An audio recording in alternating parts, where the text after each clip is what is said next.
Great. Um, Hi, all. So, thank you for taking the time to attend today. I know everybody has busy schedules that probably got only busier after yesterday's announcement. But I'm glad to see that we have many participants and school leaders still attending. And the fact that we've had signups from across the country, from cities like London, Manchester, and many more. Um, it's been a difficult time for the school community. And as our team spoke with all the school leaders, we realized that a lot of people are trying to figure out similar issues around recruitment at this point of time, but everybody is trying to do it independently. So, the idea and the objective with this webinar is for you to hear from industry veterans about the strategies, ideas, and tools that they are using. Um, Veterans, experienced people, um, about the ideas and tools that they are using and plan to use. So it's both about sharing things that have worked and things that they're considering doing so that everybody can apply it to their settings. So before I move on to the panel, let me just quickly run through the agenda. So I'll start off with a bit about Zen Educate, and then we will move on to an introductions to the panelists by Toby, who's our moderator for today. After that, we'll have a topic discussion. So we have selected 4 topics based both from conversations with school leaders as well as the questions that you sent in during the sign up process.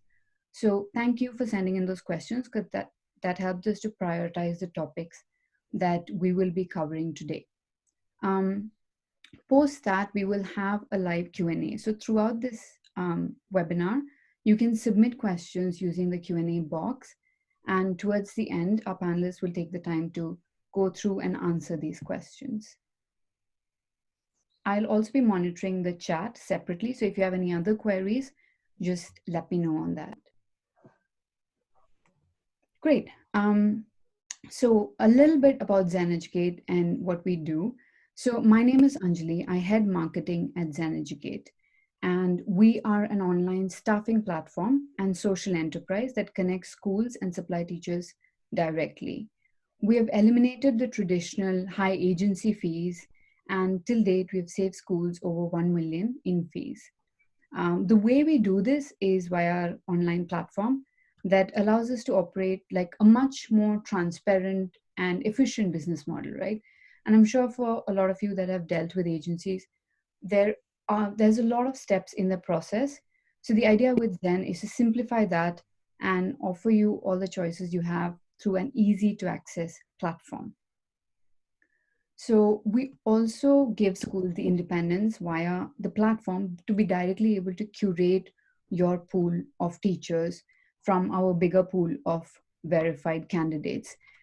It also allows teachers the same independence to select schools and allows both to sort of find the best fit for each other. So schools can select based on roles they're looking for, specialist skill sets needed, and teachers can select based on schools they want to teach at or schools they want to teach at again, right? We're also supported by an amazing team, over 1/3 of whom were previously educators, and they are in touch and work closely both with schools and teachers. So that's actually how this webinar came about from the conversations that our team had with schools, and their feedback um, gave us the idea for setting up this session. So without further ado, let me move on to the panel itself. So Toby is our moderator for today, and I'll introduce him and then hand over to him to introduce the rest of our amazing and experienced panel. Toby is a Zen advisor with decades of experience in education, from starting off as a teacher in a comprehensive school to eventually overseeing over 30 academies as chief executive of Ormiston Academy's trust. Most recently, before he retired to spend time with a beautiful big dog, he was the CEO of Exam Board AQA. And so he really has a 360-degree overview of the education sector. And he's very uniquely placed to sort of draw the best insights from our panel today. So Toby, over to you. That's very kind of you, thank you, Anjali. And thank you to all of you for actually coming to Zoom in today, when actually, to be honest, you've probably got quite a lot on your to-do list after a recent couple of days of announcements. But this is an important issue, and it's not an issue that's going to go away. Recruitment has probably been the most important part of all my leadership roles I've had. Finding people, keeping people, making sure that people and talent is developed is really important.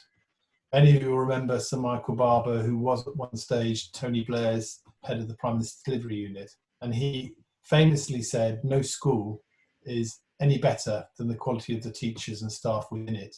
And he's absolutely right. And the same with any school system. So getting the right staff and make sure that you retain them and you develop them is probably the most important job of all of us in making sure that we make the biggest difference. And it's particularly challenging at this time, which is why I'm really glad that we've got Paul, Liz and Kristin, who bring different perspectives, different phases and different experiences of education. So I hope we'll answer some of your questions, and don't forget to put your chat questions in the bottom, and I'll try and come to them on top of the 4 that we've got in there. So should we start with Kristin then, please? Sure. Hi, I'm Kristin Shannon. My focus in education is especially on recruitment and teacher recruitment. I spent 10 years doing teacher recruitment, first for a network of schools in the US called Uncommon Schools. And then I spent 7 years working here in the UK for ARC schools. And while I was at ARC, I led as their head of recruitment, as well as their head of operations for ARC teacher training, which had a real focus on developing teachers, not just for the ARC network, but for education as a whole. I currently work as an advisor for Zen, but I also work for running my own tech company, which is with a focus on using machine learning to promote adult learning, particularly in management in areas like recruitment. So I'm here as kind of our specialist on the recruitment side of things, with a real strong laser focus just on that. And I think one of the areas we're really going to touch in a lot today, I think that we've all been feeling a lot, is how we manage to do this, how we manage to recruit for September and plan our recruitment given the level of uncertainty we have. 2 different types of uncertainty we're looking at is the way I break it down. One is uncertain information about the teachers that will be joining us, because we now have restrictions about how we might be doing interviews. And then also just a huge degree of system level uncertainty of what the schools will look like next year and what your staffing will look like next year. So we're going to talk about that a lot through the different topics. So I don't want to get into it too much, but I think for me, the biggest thing that I've been thinking about and working on is thinking about breaking down what we do know versus the overall uncertainty, and trying to focus in on what things we can assess for candidates, but also what things we do know for sure about next year that we know we're going to need to know in terms of recruitment, as in what vacancies we definitely know about, what our strategic priorities are, and leading those with the focus despite the high level of uncertainty. Thank you very much, Kristin. Liz, do you want to go next? Yeah, good morning, everybody. Good morning, Toby. Thank you. Delighted to be here. I'm currently head teacher at Whitefield School, which is in Barnet, North London. In a previous life, I was a consultant for Education London and the National Challenge. I've also worked for 3 different local authorities, so I have a sort of background in local authorities and also in education. I think the current crisis that we're in at the moment has made me really focus in on 3 things. One is well-being, so the well-being of my staff, my students, and actually my well-being as well, and recruitment and retention. You know, the fact that you're keeping that at the forefront of what you're doing in education, to me is crucial at any time, but even more crucial at the moment. I suppose the second thing that I'm learning a lot and really focusing in on at the moment is concentrating on what you know about, which is touching on what Kristin's already said, I think, is we waste too much time sometimes dealing with what we don't know. So I'm really focusing in, and my mantra at the moment is dealing with the known knowns. And finally, the importance of collaboration. So events like today are so important, you know, where we're sharing, and I'm going to learn as well from the panelists and from the people contributing and taking part in this webinar, because I think this crisis has brought out the best in education where people are working together. The big focus for me, I suppose, on recruitment is how I sell myself. You know, I'm a bog standard comprehensive in North London. Why would anybody want to come to me? So my comms package is really important, my website, how we get out on social media. So I'm hoping that some questions will come in on that, and I'm hoping to be able to give some insight into what we're doing and hopefully share some of that advice with people. So delighted to be here. Thank you very much, Liz. Paul. Hello, everyone. As everyone said, really happy to be here. I am a CEO of a multi-academy trust of 4 very large primary schools in the London Borough of Newham. I've been the head teacher of one of those schools, still am the executive head teacher of one of those schools, and I have been teaching for over 22 years in Newham. I'm also a national leader of education, and I have worked in a number of fields, supporting in the Rochford Review for SEND, and also supporting schools on a range of different topics regionally and also nationally. For me, I've always seen recruitment retention as the vital part of our job in ensuring we can move forward. But one of my big passions is about how people can join our organisation and fit our organisation and be part of our community. Community is a central focus for what we're dealing, and I think in recent times, having that link and the importance of understanding that link within the community and how we adapt and change and meet our community's needs is paramount at the moment. And I've always had a focus of how does a teacher or a member of staff, when you employ them, how would they fit into your communities? And one school within the trust may have a very different type of community to another. So it can't be a blanket approach. It's how you encourage schools to really focus on what their needs are, as well as fulfilling what your vision is. What is it that you want from those people?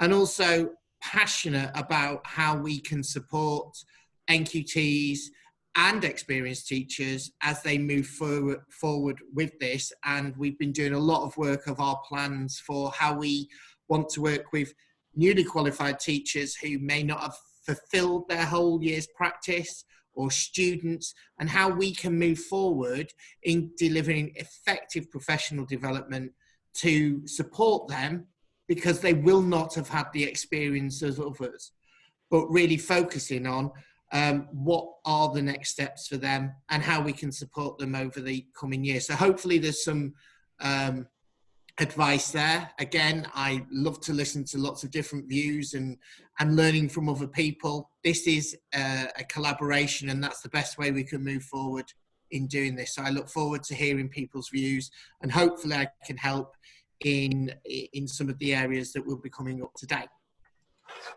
Thank you, all 3 of you. Right, should we go to the first question then, Anjali? Are you going to change the screen for me?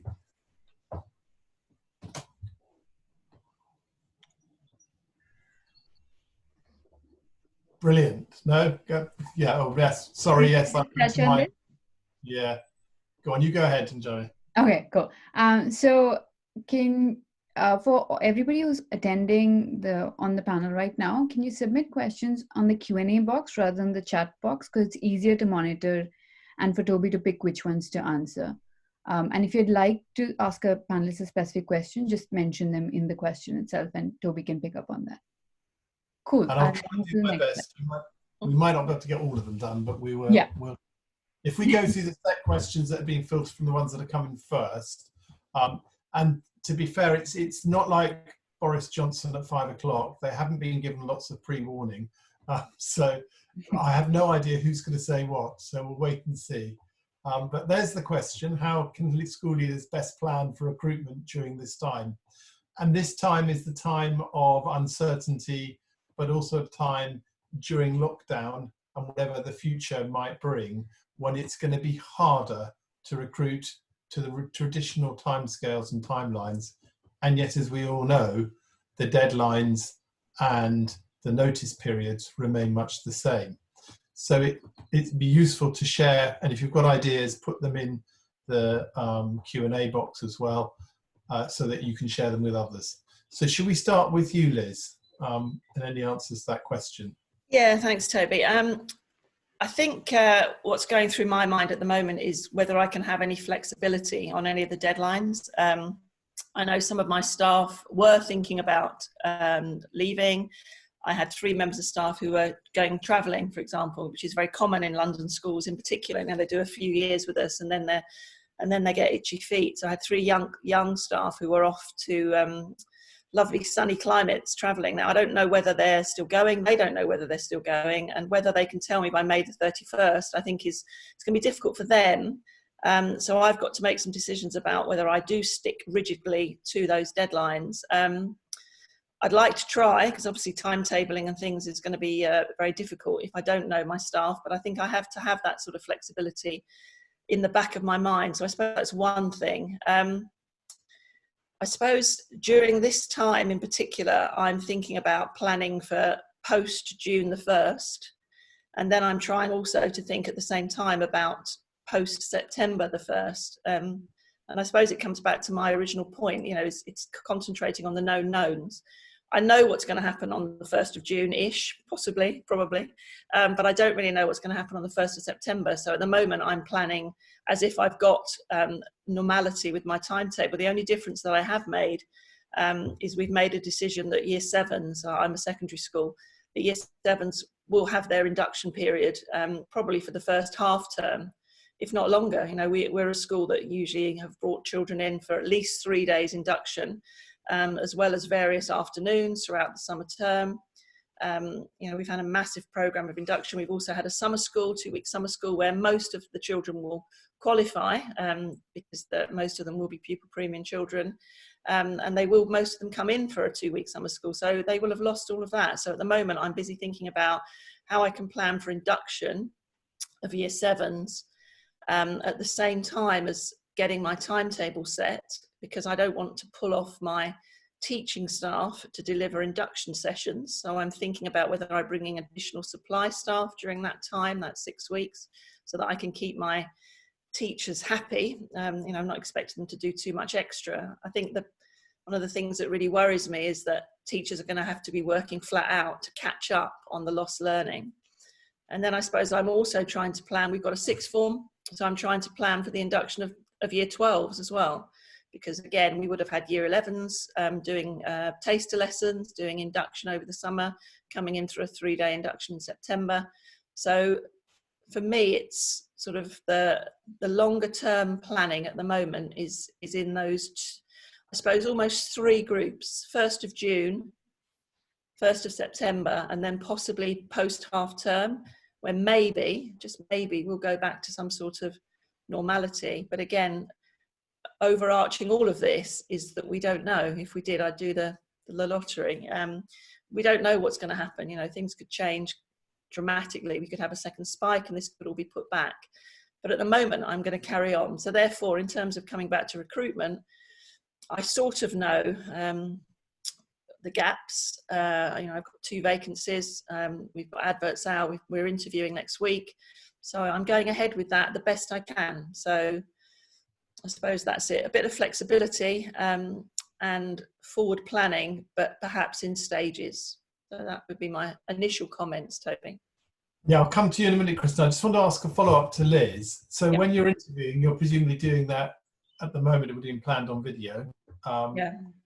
And how are you going to make sure you get the taste and feel, and as Paul was talking about, the sort of chemistry and cultural and community fit right for them and for you? Yeah, I think, I mean, we've used Skype interviews in the past.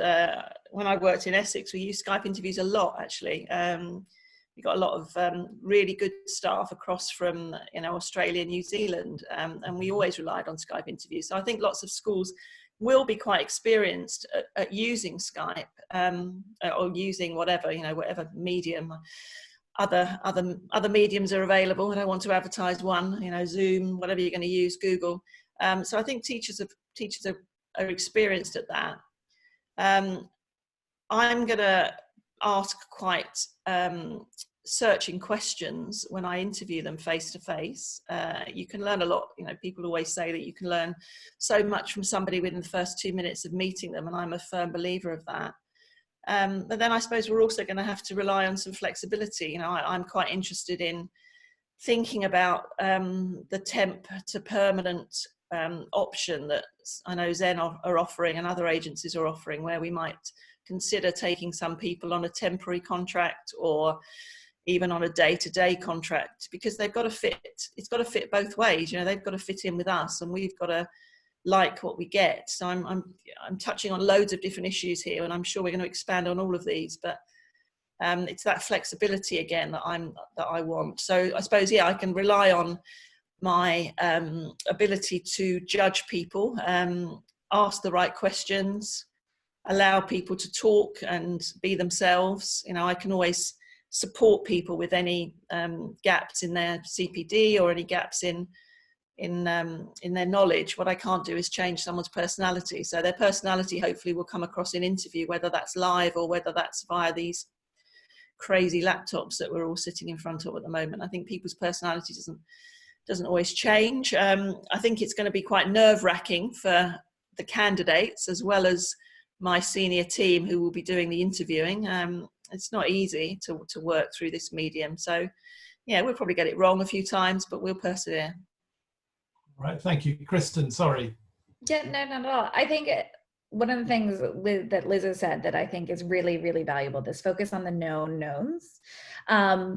But one of the things I think in planning for recruitment during this time is one of the things, the known knowns, or that we can get more information on, is our current teams and where they are. I know there are still the resignation deadlines and there still may be flexibility, but the conversations that heads and senior leaders are having with their teams across the school about their plans, I think are so much more vital now than they've ever been, particularly because I think they're changing all the time, as Liz said. And I think checking in on, as leaders are already doing, checking in on their staff's well-being and how they're doing, part of that conversation is talking about their plans. And that will give you more information to help inform as you're going forward in recruitment. But I think knowing, most importantly, that everything is so uncertain for everyone, that you're going to have so many changes at an individual level, which means that it needs to be something that's reevaluated and rechecked on a regular basis.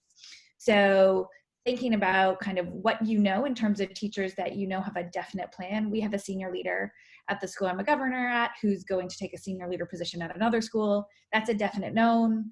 That's a priority. We're going to focus there. But we're also spending so much time talking to every staff member as much as we can across the school, about how they're doing, but that also helping us think about what that means for recruitment. And then I think in terms of when we're actually doing the assessing, which we can't do in the same way we've always done, also the characteristics we need are slightly different. They're all the same core things we've always needed, and the fit is always important in terms of fitting in with the community.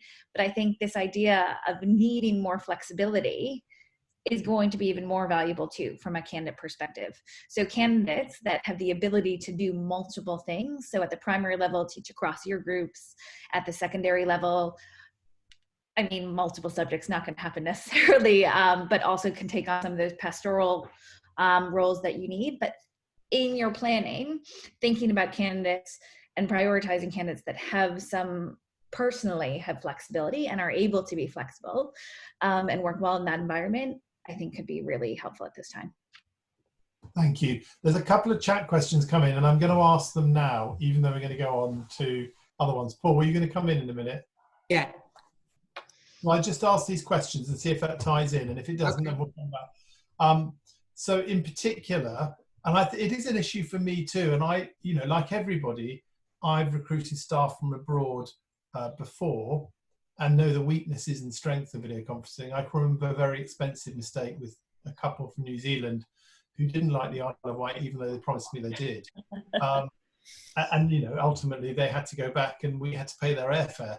And it is about also assessing interaction with the children, which is really hard to do. But I've heard of some really good things that people are doing, where they're doing virtual lessons or where they're helping them to set things up. Any ideas for any of you? Paul, can you answer that one, or anybody else? Liz, Kristin? I can jump in, but Paul, if you want to go first. You go first, Kristin. Okay. Again, this is, for me, it's about breaking down each element of the assessment as much as possible. So normally when we have candidates in our schools for a day, you're actually picking up so many subtle things at different points. You're assessing interaction over lunch. You're assessing kind of peer interactions. You can do all those things a lot more organically as part of the day that you're doing. So I think the key is to be really intentional now, because none of that is organically happening, about what you're actually looking for and breaking it down. So saying during the senior leader interview, I am going to be looking for X, Y, and Z. This is where I'm going to be very clear about what our school culture is and ask them questions on culture. This is where I'm going to assess their subject knowledge. And then I'm going to set up a separate thing to look at interaction with students. So the way recruiting from abroad is kind of our best roadmap for this, as Toby said. We have done it before where I have seen candidates send video lessons. Now this is tricky because there has to be either no students seen or that permission has already been given if it's kind of a public for learning purposes anyways. But that gives us some picture. I think this is a bit new, is for me, and I wouldn't have said this last year, but watching my 5-year-old interact with her current teacher on Zoom, I am learning about that teacher's interaction in actually a way that I didn't know as a parent before. So although it's different and it's going to be stunted in some ways, I actually can get somewhat of a picture. If I can't necessarily assess her subject knowledge or whether she's accurately assessing if all the students are getting the information they need, because she's at such a huge disadvantage there. But I can see the interaction. So at least I can pick apart those pieces and say, okay, I am going to set up a video interaction with 1 or 2 children that we know have clearance with parents to do this, and get some piece of information. I think, sorry, do you want me to go to? Go ahead, Paul. Yeah. I think we've questioned the first question and also this supplementary question. I think one of the key things you've got to be able to do is know exactly what it is you want as the employer, because I've often been on interview panels where people aren't clear. It's been a knee-jerk reaction of, I need someone to fill this space, but they're not really very clear what it is that they want. What do you want from this person? And then there are flexibilities I think you can do, and I'm not suggesting it's easy, and we may not have the finances. One of them could be that you can overemploy by 1 teacher, because actually, if we think about what's coming, we're going to need more flexibility for meeting the needs of pupils, and possibly there will be different positions we need to consider, such as how do we plan for and improve our virtual learning offer. And it might be that you can have positions within your school you can move people about and or across the trust, be that in a single school or separate school. I think being very clear, but also when interviewing like this, I've always been a bit skeptical of watching lesson. It's a bit like the Ofsted idea of, I watch 1 lesson, it's amazing. Well, we can all pull out a fantastic lesson. If we're looking for interactions with children, there's nothing stopping, if you can get permission from some of your children, to be part of the interview process on a Zoom. There's nothing stopping members of the school council. But I think what is clear is you need to be asking the right type of questions. But when you put the adverts out, that you're putting an advert out that's clear to the person who wants to apply for that job, what your expectations are, but also how that's then going to work with the types of questions you would ask going through the interview process. And one thing we did at one of our schools, where we find that it's quite hard to get people to apply for jobs, we do have a very high turnaround sometimes for applications, is we actually looked at and changed the whole wording of our adverts. and we stopped the usual, we want an outstanding teacher for this, this, and this. And we actually said, are you interested? This is what we can offer. Would you be interested in how we can develop that? And it's actually changing that narrative of constantly saying, we want outstanding, we want this. Well, we'd all want outstanding. That's what I'd want. But actually, it's that balance of interesting people in, but then really focusing on how we could look for those flexibilities. And as Liz was saying, I have some staff who want to move to Scotland or can't do that at the moment, or we've got people who want to come for a job. And what we've advertised is, rather than advertising it as just a permanent job, we've advertised it with the option of being temporary or permanent, depending on whether both of us want to take that decision over the period of whether it's comfortable and it works for us by the end of the year. So offering it as a 1 year and being very clear, we will review this at this point, and it's for both of us to make those decisions, is another way forward of adding a bit more flexibility. But I think clarity of what it is you want is key to all of this. Okay, it's really helpful. I sort of deliberately moved to question 2. So Liz, I'm putting you on notice for any extra that might come in. But the issue for me is making sure that you know what you want and you're flexible and creative in the way you use the technology, but also the opportunities you have to them. A few questions have come in about different arrangements in terms of being more flexible. I like the reminder of the fact that you can employ people temporarily, and then and Zen, as for a plug for Zen, but others do it too, will create opportunity for you to see, and it's very easy on Zen, those temporary staff, and that's teachers and teaching assistants, who might be interested in permanent roles or longer term placements. And that's a really good way of trying before you buying. I know that Zen is saying that if you employ someone in September for a role, you'll get 20% off the first 5 days if you're doing that ready and you know you're going to do it. So for me, I certainly, looking back to my days as a head or my days of running schools, I would certainly be overstaffing during this period to provide some resilience and flexibility.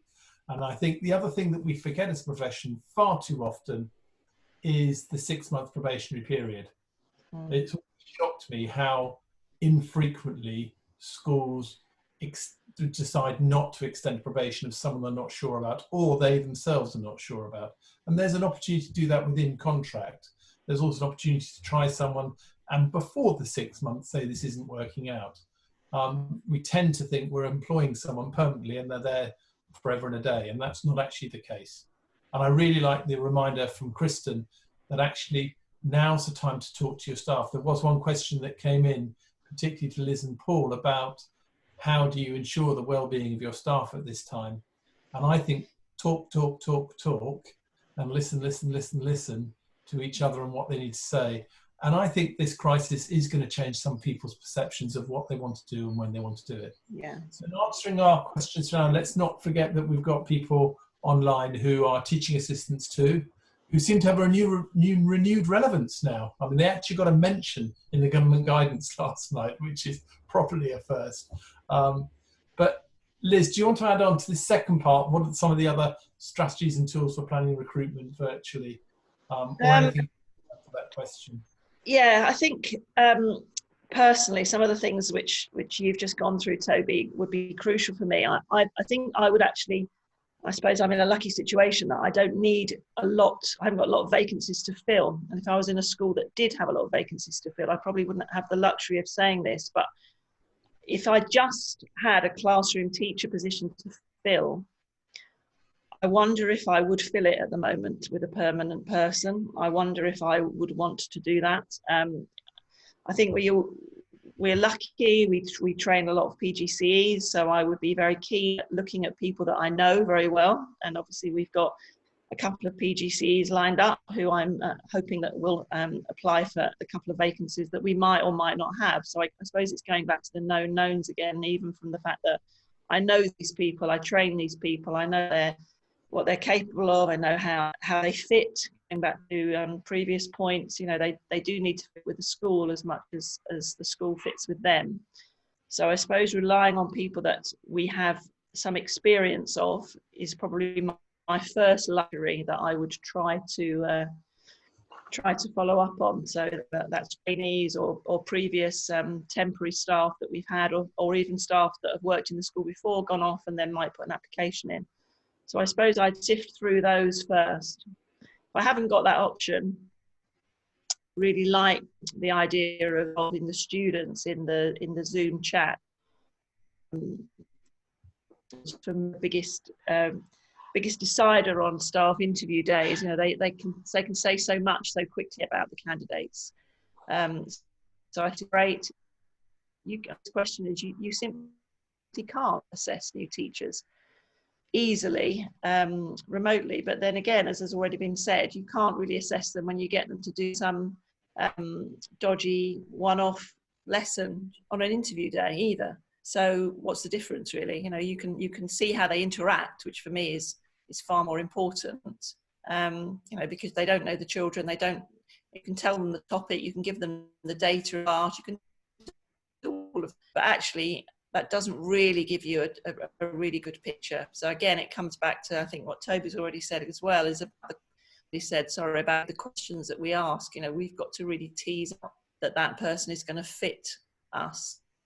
Yeah, so I suppose it's relying on people that we might have already had some contact with. I suppose, you know, references always come up in this, you know, what a reference now, you know, so many now are going down the route of just writing, yes, this person worked at this school between this date and this date, and there are no there's no safeguarding issues, and there's no any conduct or capability issues. So, you know, I always discredit references anyway, sometimes, I guess. They're essential, and I suppose that brings me to another point. You know, we've got to focus in on safeguarding as well. So any other strategies? Yeah, I don't know, really. I think I would have to go back to thinking about, would I actually want to give somebody a permanent contract if I didn't know them and I hadn't had the opportunity to really get to know them in a thorough interview? And if I'm honest, put my hand on my heart, I'd probably say no. I'd probably want to use the temp to permanent arrangement, you know, the increased use of the probationary period. I'd want to give them that flexibility that's been mentioned, Paul's mentioned, about, you know, being able to allow them to get out of the contract if they didn't feel that they would fit as well. So I think it's quite interesting, really, because hopefully this will change recruitment in education for the longer term, hopefully for the better, because it's really making us think about what we want out of recruitment and how we're going to get what we want out of recruitment. I'll carry on thinking, but that's my points at the moment, Toby. Thank you. Shall we move on to the next question in a minute? But let me say to people online, if you've got suggestions yourselves or things that you might want to raise after these few questions, then do put them in the Q&A box, and I can unmute you and you can ask. But to be honest, the panelists have not got a monopoly on all the bright ideas, and some of you will have some very good ideas. I mean, I've heard some extraordinary things of very, very clever videos of schools which allow people to match the chemistry of whether it's the right place for them to work or not. And I've heard of also lots of creative staffing solutions and part-time solutions, and creative mix of teaching and non-teaching staff to provide the resilience. So I think everything's open now. Yes, Liz. So can I just come back on that? Because I suppose that comes back to one of my opening remarks when I first started speaking today, was about the importance of your comms strategy. And I think there are lots of really good things you can do and add to your website or your social media, which will really give candidates a flavour of your school. So therefore, you're not going to waste their time. You know, as I think that's something that we've spent a lot of time on, is actually reviewing what's online, so that gives a really good flavour of the school, because then people won't waste their time applying if it's not going to fit them. So again, I think, you know, in this period of, dare I say, quiet time, which it isn't, I know, but if we can get some staff working on making sure that websites and any communication that's going out from the school really reflect your ethos, then it can save teachers time, you know, because if it doesn't fit, then don't bother to apply. because what's on my website will reflect me and reflect my school. So I think that's an important reminder. Quick one from Paul, but we must get on with the other questions, otherwise we won't have time for the other bits too. I mean, I'd agree. I think this idea of the website, but also making that, and this will lead on to the next question, is actually asking questions that probes how much investment the teacher has made in learning about your school before they wanted to come for interview. Yeah. And I think that can be really important, as in more open-ended questions of, well, you know what our values are. Can you explain how you would meet them, rather than telling them what the values are? Because I want to see if someone's invested some time in actually looking at this, or whether it's a quick, I need a job, I'm just looking for it. So I think having the information on the website is really important, but making sure that the activities or the types of questions also try to probe as to what it is that your central belief and vision is. But also then for people to be asking the right, and for, on the flip side of that, is at the end of an interview or with opportunities to ask questions, you must use that opportunity to ask questions for you to be able to assess, if you've gone for a job, whether this is the right fit, whether the organisation can answer that question in a way that you would agree as well. Right, let's go on to the next question then, Charlie. Yeah. So this is similar, but for appointing SLT deputy head teachers, and how can you assess that they have the skills to enhance your existing team? And again, this is tainted towards a disruptive time in education, a time when it's unlikely, even after the 1st of June, if and when, you're going to have your whole SLT in one room at one place, with the ability to have the informal assessment you'd normally have. So, Kristin, do you want to go first? And I won't necessarily ask everybody an answer. So, Liz, Paul, if you've got a particular response, stick your finger up. Otherwise, we'll move on to the next question, so we've got time for panelist questions. Great. I'll try to focus on the hyper practical task side. So I think something that can be done remotely at the senior level is data. We all know is really important to our schools, but kind of the analysis of it. I'm saying this is a bit of a cop-out because it's something you can assess remotely, but giving a senior leader a set of data and some very open-ended analysis questions about them. I think everyone in an interview talks very good game about how they're data-driven and how they look at student data, but I think it's a very different thing when you actually give them the numbers and say, okay, how would you help this teacher, or open-ended analysis, and then the sub part of that is, okay, this is a set of year groups. How would you help this subject, this year group, the teachers in it? What would be your steps to supporting them to improve student outcomes? So I think that's a very particular task that you can develop and give. I think other tasks, I think right now, we've talked about flexibility. We've talked about the teams being in all different places and I think professional development is going to be so key, and your senior leadership team is going to be key to delivering that professional development. So I would ask to see, from a really practical side, a professional development session that they've delivered, that they've written and delivered. So again, we can get something a bit more concrete and can be done remotely, but that also gives you an idea about kind of their quality of work, but how they go about thinking, working with other teachers. So those would be my kind of hyper practical tasks. Thank you. Liz or Paul, do you want to come in? Yeah, I think, I agree with what Kristin said. I think this is in some ways easier to set some tasks, because any of the in-tray exercises, any of the, writing an article, writing a report, writing a letter, you can do remotely. So I think in some ways, some of the tasks for SLT posts are easier, but I'm afraid I'd still go back to my point from my previous ramble, is that I'd still want to know how they are with children and how they interact with teaching, and that they are good quality teachers. So again, I'd here, even if I look per temporary. We're losing you a bit, Liz. Your connection's in gone. time. We lost that last Sorry, bit. my internet A bit wobbly. Yeah, my internet's going wobbly. I'm in the middle of North Norfolk at the moment. Sorry. I think I would still want them to teach. Or I'd still want to assess their teaching and how they interact with children. So I'd still go back to Zoom, and I'd also want to see them interact with staff, which again is easy on the online platforms. But I would still be hesitant about whether I would want to take somebody permanently if I hadn't seen them in person. I suppose I'm still sitting on the fence with recruitment at the moment, in terms of whether I would want that flexibility to be able to allow both sides to get out of the deal if it doesn't fit.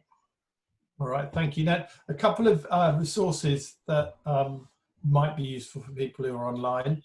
One is, I never know how to say his name, so someone else can correct me, but David Didau, D-I-D-A-U, if you look him up, he did quite a lot of, they are pre-lockdown, but he did a series of 3 online videos about how to improve school interviews. And there's part 1, part 2, and part 3. There's some really good stuff in there. It's worth watching.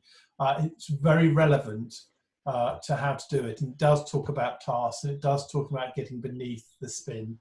Similarly, Adam Boxer has written a very useful blog, piece of information on recruiting better, lessons from lockdown. It's a good digest and a good insight into it. So both of those are worth looking up if you're online and thinking, I just want to harvest my skills and do a little bit better. There is nothing more important than appointing the right staff. And I know you all know that. I always remember a very wise old head telling me when I was I was once young, ambitious deputy head, and he said, he was from Yorkshire, so I'll do his accent. Be careful, Torby. Point in haste, repent at leisure. He also told me to be very careful because the higher the monkey climbs the tree, the more it shows its bum. And that's been true too. But enough of that. Let's go on to the next question, Sanjali.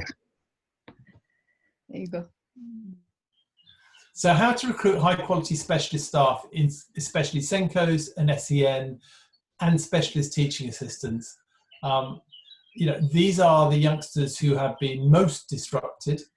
They are the youngsters that we all know. One of my headships was running a special school. They are the most challenging and will not have enjoyed a lot of the lack of structure and the challenge, and have driven their families potty during this period. Lots will still be in schools for obvious reasons, but how to get the high quality staff. Zen do some really good stuff, and Liv does some really good training, but how to do it. So I don't know who wants to go first. Paul, do you want to go first? Because we haven't heard from you for a while.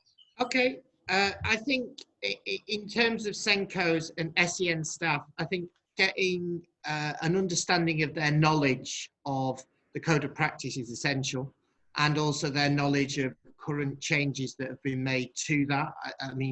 I think it's really important that you've got that knowledge and how they could support it. And another way that we have developed this and worked with staff is that we've actually used case studies of children and we've wanted to see what suggestions and developments could be made, and not just for what agencies could work with the children, but also what support could be given to each of to the pupils, and I'm sure every school would have their own bank of case studies where they've been aware of how children have reacted, and getting a sense of that person's understanding of that role. And I think for me, it's always making sure that you do need to, if you want somebody specialist, they must have that knowledge of that code of practice, but also how to effectively use and support the children in class.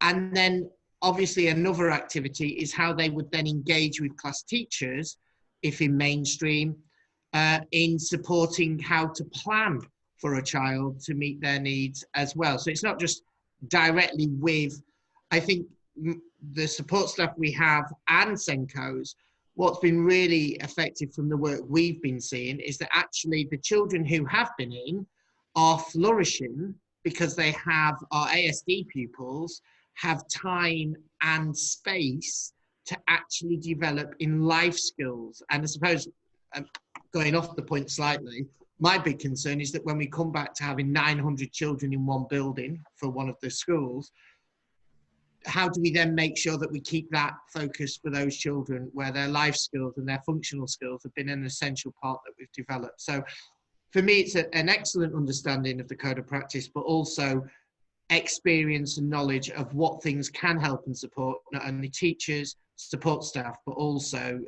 or how support staff can help with that, but also how you can support teachers in doing work within the classroom. Thank you, Paul. Now, before I ask the other panelists those questions, because we've only got 10 minutes left, I want to ask other people on the webinar whether they've got some questions they want to ask live of the panelists or any suggestions they want to ask themselves. And Liz and Paul, if you want to type any answers to it, one or two questions that have come in, then please do. Has anybody got any questions online? If not, we'll go back to answering this question or some subsequent ones. But I want to give people the opportunity.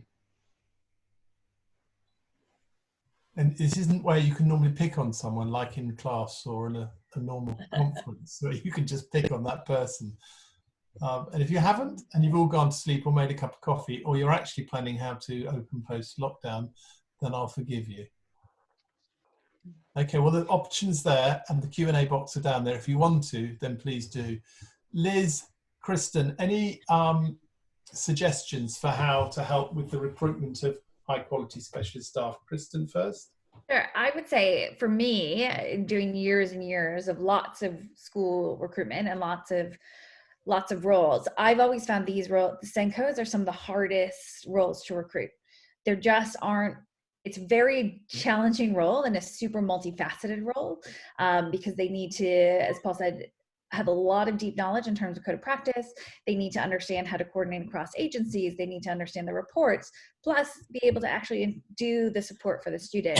So I've always found this role incredibly hard and also incredibly competitive to recruit for, a real shortage area of for us. So I think for me, one of the most important parts, we've talked a lot about assessment, but actually here, this goes back to what Liz and Paul were saying before about comms and attraction. And for me, one of the most important things for when we're recruiting Senkos and SEN staff is the staff, Senkos and SEN staff are very passionate about supporting students and supporting students with complex needs. And I think it's easy to go back to that, we're looking for someone outstanding, this is what we need. But I think this, more than any other place, is where you have to say, as a school, we prioritize this in the same way you do. And this is what we have already done to prove we prioritize this. Come help us take it to the next level. So I think being really explicit about what your school does already for your students with complex needs, I think it can be one of the most attractive things to specialist staff. Thank you. Yeah. Liz, a couple of minutes if you've got. Yeah. I mean, echoing what Paul and Kristin have said, really, they've both given some fantastic advice. It's a subject very close to my heart, being in the middle of recruiting a Senko at the moment. Quick plug on the World Wide Web there, in terms of me always having my marketing and comms hat on. I think what we're thinking of doing very much is making use of the online platform. We use Google, we're a Google school. So getting Senkos, because it is a Senko post, to interact with children and parents is going to be part of our interview. So I think, again, you can learn a lot from how people do that, and you can do that online. You know, you can take part in an online chat and watch how they're interacting. So I think that's going to be an important part of ours. I agree with making sure the questions are right. I agree with making sure, you know, we've got our message out there. But I would still come back to saying, you know, I am also looking at Senkos that are coming to me from agencies, because once again, you know, I want to make sure I get the right fit. So I'll always make sure that I don't end up with somebody that's not going to fit the school. Brilliant. Now we've got 3 minutes left, and I want to have time to say thanks to people at the end. But there was one question which is left open, which is particularly focused on Paul and Elizabeth. How will you ensure, from Doreen, How will you ensure ongoing visible support for mental health and well-being of your current staff? How will you reassure new staff that their mental health and well-being is priority within your school? And what processes are in place? Now, it's going to be really quick, pithy answers from either of you. How do you make sure that you look after and show your staff? So Brownie points for doing it really pithily. I have no idea how to answer it myself. Anyone Yeah. but I think in 3 minutes, that's like 10 webinars there, but it's communication to me. It's communication and keeping communications open and effective, because if people don't talk to each other, you don't know that there's a problem. So for me, it's about making sure that communication system is open. So I'm regularly in contact with my staff, and regular updates, regular email updates, regular telephone calls. So and I would expect that they would be doing that to me if they had any problems. So yeah, communication, I would say. Paul? I think communication, but also clear expectations and guidance for people that doesn't become too flustered. As we've seen, the outcome of not having clarity causes more mental health issues or problems. So clear, transparent guidance with really good communication and an offer of support where they can use it when they need to use it, it is paramount. Thank you. Kristin?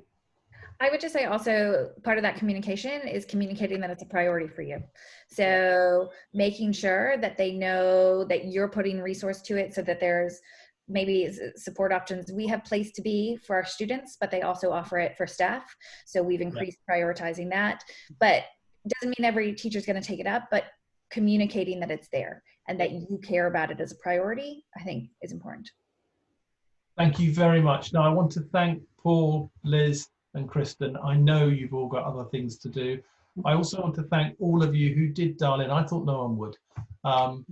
So thank you very much, because I do realise it's a busy time. All the schools that I'm working with and all the leaders I'm supporting are quite stressed, are very focused, are trying to juggle the various priorities, and also do that whilst they're wearing the pyjamas on top of a suit. I know what you're wearing underneath, Paul. Well, I hope not. I'm at school, so children could be in for a shock. But thank you to all of you for dialing in. Very, very good luck. And Zen is here to help. Zen is wanting to help you in the future. And Charlie, thank you for trying to get us in one place at one time and her coordinating it so well. I hope there'll be future webinars and opportunities. And next time, more people need to ask more questions. There's a challenge for all of you. But thank you very much, Liz, Paul, and Kristin. And thank you, everybody else. I have no idea how to stop it, but I'm going to press end meeting. Okay, Anjali? That's how it stops, yes. Goodbye, everybody. Is that all right? Thank you for attending. And just to mention that we'll send the resources that have been mentioned as well as the webinar recording. So you can have a reference of everything that they've mentioned as resources. And thank you, Toby, for having such a wonderful session and handling it and getting all these amazing insights out of our speakers. And thank you as well, Paul, Liz, and Kristin. Thank you, everybody. Bye. Bye, everybody.